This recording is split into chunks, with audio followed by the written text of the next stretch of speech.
అలాంటి సందర్భంలో ఎప్పుడు కూడా రాజీ పడకుండా పనిచేశారు. 42 సంవత్సరాలుగా పసుపు జెండాను మోస్తూనే ఉన్నారు. పార్టీని కన్న తల్లిగా భావించే నాయకుడు, పోరాట యోధుడు.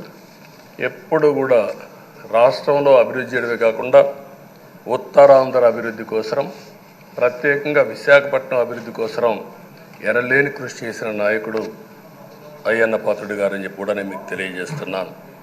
ఇంకొక పక్కన ఉత్తరాంధ్ర సుజల స్రవంతి, విశాఖపట్నం, విజయనగరం, శ్రీకాకుళం నీళ్లు కావాలి, గోదావరి నీళ్లు రావాలి, ఆ ప్రాంతం కూడా బాగుపడాలి, మా కరువు ప్రాంతానికి నీళ్లు కావాలని వెనకబడి క్యాబినెట్ మినిస్టర్గా దాన్ని శాంక్షన్ చేయించిన వ్యక్తి అయ్యన్న పాత్రుడు గారు. దానికి మనస్ఫూర్తిగా అభినందిస్తున్నాను. అందరికి కూడా కష్టాలు వస్తూ ఉంటాయి. ఆయన రాజకీయ జీవితంలో ఎప్పుడూ పడనటువంటి ఇబ్బందులు గత 5 సంవత్సరాలు పడ్డాడు. మామూలుగా కూడా కాదు, తన ఇంట్లోకి వందల మంది పోలీసులు పంపించారు, గోడలు పగలగొట్టారు, రాత్రిపూట భయంకరమైన వాతావరణాన్ని క్రియేట్ చేశారు. ఒక స్టేషన్లో కాదు, అనేక పోలీస్ స్టేషన్లో కేసులు పెట్టారు. రాత్రుల్లో దేశపోయి స్టేషన్ టు స్టేషన్ తిప్పారు. ఎక్కడా భయపడలా, ధైర్యంగా ఉన్నాడు. 23 కేసులు పెట్టారు.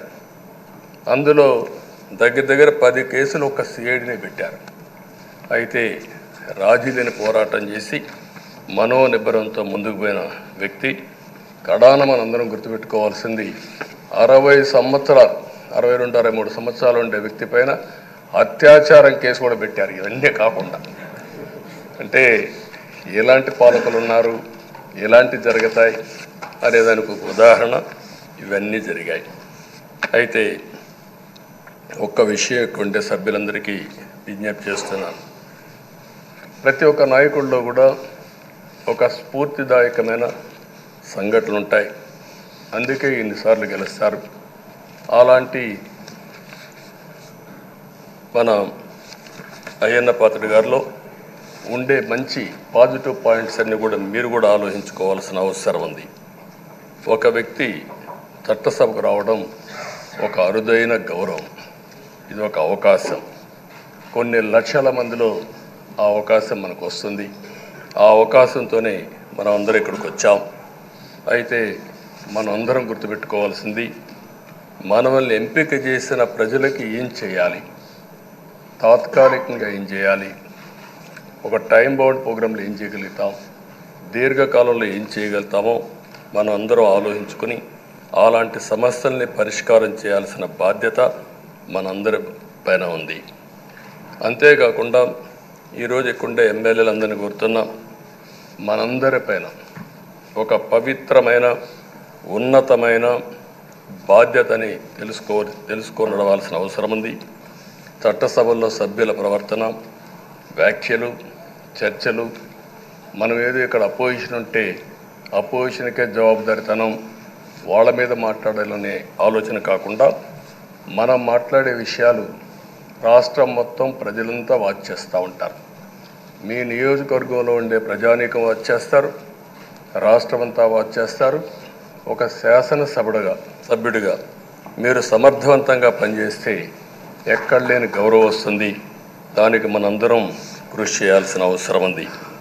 అయితే ఓసారి బాధేస్తుంది, గడిచిన 5 సంవత్సరాలు శాసనసభ అంటే చాలా భిన్నంగా నడిచింది. ఎంతో పవిత్రమైన శాసనసభను గత ప్రభుత్వం ఒక వికృతమైన పోకడలు, నీచ రాజకీయాలు, వ్యక్తిత్వ హననానికి ఒక వేదికగా చేశారు. ఇదే అసెంబ్లీలో దూషణలు, బూతులు, విక్రింతలు, కక్ష సాధింపులు, మైకు లేకుండా పోవడం ఒకటి కాదు, చాలా సమస్యలు వచ్చాయి.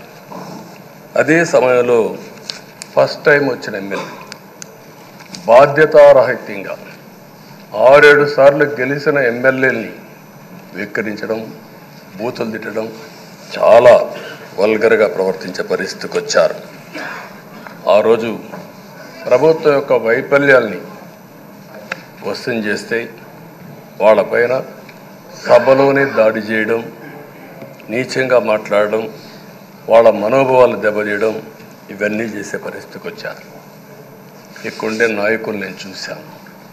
ఆ రోజు తెలుగుదేశం పార్టీ 23 మంది గెలిచాం. జనసేన లేరు, బీజేపీ లేరు. కానీ ఆ 23 మందిని గెలిచినాక ఇదే అసెంబ్లీకి వస్తే వాళ్ళు ప్రవర్తించిన తీరు మీరు చూస్తే చాలా బాధాకరంగా ఆ రోజు పనిచేసే పరిస్థితికి వచ్చారు. ఆ రోజు ఒక్క విషయం మీరు చూస్తే, నేను కూడా ఇదే హౌస్లో చాలా బాధపడిన సందర్భం రోజు ఉంది. మెంబర్స్ అందరం ఉన్నాం. నన్ను గురించి, నా కుటుంబాన్ని గురించి ఇష్టానుసారంగా మాట్లాడితే కనీసం యాక్షన్ తీసుకోవడానికి నాకు మైక్ ఇవ్వమని అడిగాను. మేము నిరసన తెలియజేసి ఎడతామని మైక్ అడిగితే మైక్ ఇవ్వలేదు. ఇవ్వకుండా మీరు చూస్తే మామూలు సంఘటన కాదు. ఆ రోజు నేను ఒక మాట చెప్పాను, ఇది గౌరవ సభ కాదు, మీరు నాకు మైక్ కూడా ఇవ్వడం లేదు. మైక్ ఇవ్వకపోయినా నేను స్టేట్మెంట్ ఇవ్వాలి కాబట్టి ఇచ్చెడతాను రికార్డు కోసం అని చెప్పి గట్టిగా లేచి ఇదే సీట్లో కూర్చొని ఆ రోజు నేను చెప్పింది అదే వర్డ్స్ మీకు రిపీట్ చేస్తున్నాను. నేను స్టేట్మెంట్ ఇవ్వాలనుకున్నాను, మీరు మైక్ ఇవ్వకుండా చేశారు. అయినా నాకు బాధ లేదు.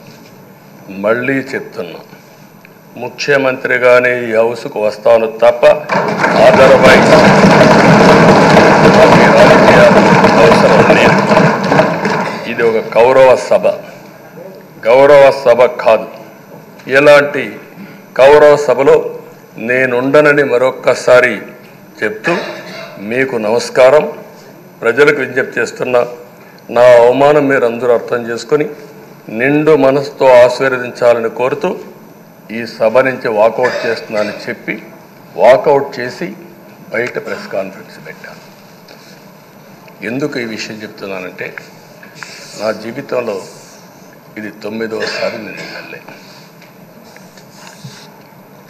ఈ రాష్ట్రంలో తెలుగు జాతిలో నాకు వచ్చిన అవకాశాలు ఏ నాయకుడికి రాలేదు. 14 సంవత్సరాలు ముఖ్యమంత్రిగా పనిచేశాను. ఇప్పుడు మళ్ళీ ముఖ్యమంత్రి అయ్యాను. 15 సంవత్సరాల పొజిషన్ పార్టీ లీడర్గా పనిచేశాను. కానీ తిరుపతిలో నా పైన దాడి జరిగింది.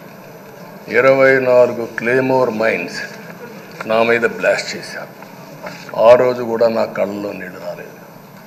మొట్టమొదటిసారిగా ఎలాంటి సంబంధం లేని నా సతీమణి పైన ఆరోపణలు చేశారు. ఆ ఒక్కరిపైన కాదు, ఈ రాష్ట్రంలో ఆడపడుచులందరిపైన, గౌరవంగా బ్రతికే ఆడబిడ్డలందరినీ అవమానం చేయడం, సోషల్ మీడియాలో పెట్టడం, క్యారెక్టర్ అసాసినేషన్ చేయడం, ఇలాంటి చాలా సంఘటనలు జరిగాయి. దానికి పరాకాష్ఠగా మరో శాసనసభ్యులు కానీ, కొంతమంది అయితే భవానీ శాసన సభలో సభ్యురాలుగా ఉండి ఎన్నో పోస్టింగ్స్ పెట్టే పరిస్థితికి వచ్చారు.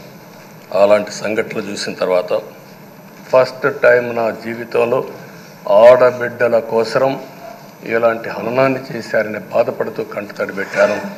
ఆ రోజే అనుకున్నా, ఇలాంటి పార్టీ ఈ రాష్ట్రానికి అరిష్టం, ఇలాంటి వ్యక్తిత్వం ఉండకూడదు.